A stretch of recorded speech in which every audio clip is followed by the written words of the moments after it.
So the good morning. I am Chef Rishikesh, and I'll be showing you two recipes. The first recipe I would like to show would be beetroot and radish soup. It's an absolute favorite of mine, and it's a very quick recipe. You don't need a lot of ingredients for it. It's just basic ingredients that are always available at home.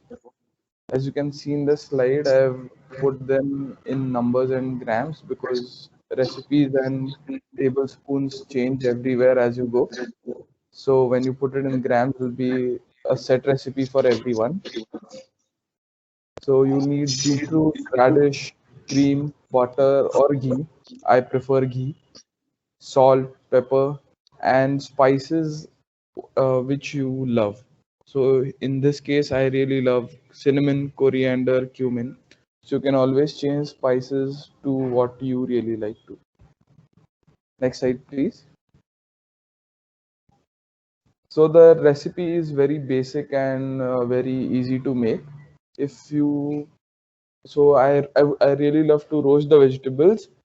If you don't have an oven or you cannot roast the vegetables, you can always boil or steam them before using, but make sure that you heavily season the vegetables before doing so.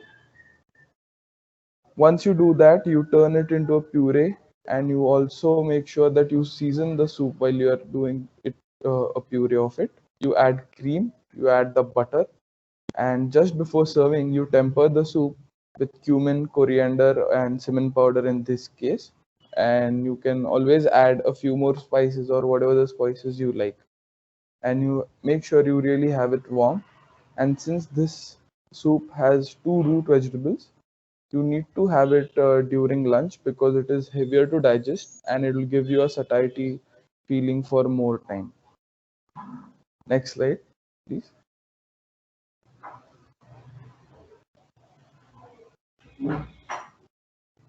The second recipe that I would like to share with you guys is another absolute favorite of mine to have in winters. It's a undio. You all must have heard about different types of undios out there. So this one particularly comes from Surat. It's also known as Surti undio. And what you basically need for this recipe is a base of green masala. This green masala consists of ginger, garlic, green chilies, cumin powder, coriander powder, fresh coconut, and coriander leaves. Then you can always choose from different types of root vegetables like eggplants, potatoes, yams, raw banana, as you see in the list. Except that you need beans. You can use snow peas, you can use papdi, you can use lilwa beans, you can use tuwar, any kind of beans that you have available in abundance. The first thing, can we move to the next slide, please? So first of all, you need to make a paste, the green paste for undiyu, which consists of green peas, your beans, grated coconut, green chilies, and once you make that paste, you need to saute the paste till oil separates from it. Once you've done that, you need to cut your vegetables. We prefer to just give slits to them and not chop them up. Once you slit them, you steam them, all of your vegetables. And the green masala that we prepared earlier, you just fill the masala like we do for our bharli wangis traditionally. And once you do that, you can either pressure cook the undiyu further or you can always saute it even more further. So if you decide to do it in kadai, you add little oil, you again add little masala. To that masala, you put the vegetables that we've been marinated in the same green masala, and you add little water and you cover and you keep it for another 10 to 15 minutes till all your root vegetables are completely cooked and the masala also gets cooked a little further. If you're going to do it in, let's say, in a pressure cooker, you need to first apply oil to the base of the dish, add your green masala, all your vegetables with the masala that we've stuffed into it, your beans, and a little masala on top again. And then you need to steam it for, let's say, 2 to 3 whistles or till your vegetables are cooked. Do not open the pressure cooker once uh, you finish 2 3 whistles, let the pressure cool down normally, and only then open the pressure cooker. Can you move on to the next slide, please? So this is a process of the pressure cooker. So if you use a pressure cooker, make sure that you have enough water and outside the utensil, obviously, because you don't want your undio to burn. But it is very, what happens usually in a pressure cooker is that you tend to overcook your vegetables, and then all the nutrients that you are craving or your body is craving, they just evaporate in the pressure. So you need to make sure that you cook your food always to the right amount, or just cooked enough so that your body can absorb as much as nutrition possible, because in winters you really need the nutrition to carry out your daily chores. Can we next slide? So this is how your undio should look. So this is an actual photograph from my hotel. So it should not be too thick, nor it should be too dry or runny that you have to scoop up the gravy, but it has just to be just moist, and it usually has all the root vegetables. So as Suyog has asked, uh, what basically is Guru Ahar? So Miss Tejaswani will explain it to you once I finish with my slides, Mr. Suyog. So these are the root vegetables that give you the Guru Ahar and are heavy to digest and keep you full for longer times. Can you move to the next slide? So there are a few myth busters that I would like to tell you from a chef's point of view. Never drink a very hot cup of tea, as people generally have lazy mornings in winters.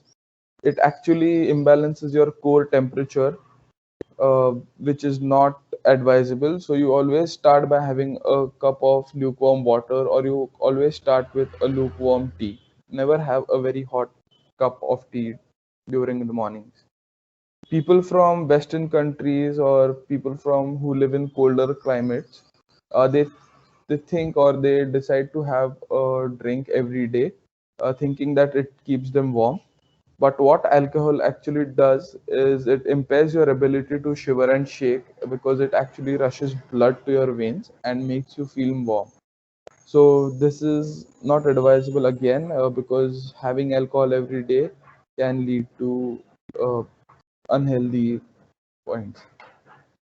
Also, drinking warm water or hot water with ginger and other spices is advisable. But if you obviously drink this water throughout the day and till, let's say, 11 p.m. in the night, it's not advisable, because once the water cools down in your body, it actually drops your temperature even lower, which will definitely make you feel sick, and you will catch a cold or fever faster than others, because your immunity will obviously drop. Can we move to the next slide? What to eat and how to eat. As Shruti and Miss Tejaswini have already explained, you should always have heavier lunches in winters and lighter dinner meals. And for lunch, as a chef, I would suggest to have one plate meals, or bento style boxes as we call them, which usually consist of a thick creamy soup along with roasted vegetables and a piece of protein that is roasted. For vegetarians, we always try to, there's very less variety for vegetarians. So to just bring in the diversity, you can always try new things like tofu, cottage cheese, or you can always roast a whole cauliflower, which is now trending. You can always add some warm salad or a glass of juice along with it, but try and eat and restrict your diet throughout the day. You cannot just keep on hogging throughout the day. You'll have to have set meals, as Shruti said. You'll have to have 3 meals at a minimum. And if you still feel hungry throughout the day, you can always nib on some dry fruits. You can always have some pieces of fruits throughout the day to make you feel satiated. For dinners, we suggest that you have early dinners in winters, so that your body can digest the food faster. Even at dinners, we suggest you to have lighter meals. If you do eat non-veg, you can always have a piece of steamed fish with vegetables. If you live in India, you can always have a lentil soup or what we call varan. We can do a few changes. So you're not restricted by a recipe. You can always add things which you like. Only thing you need to take care is that you need to keep a hold on your hand and not add too much because excess of anything can be dangerous.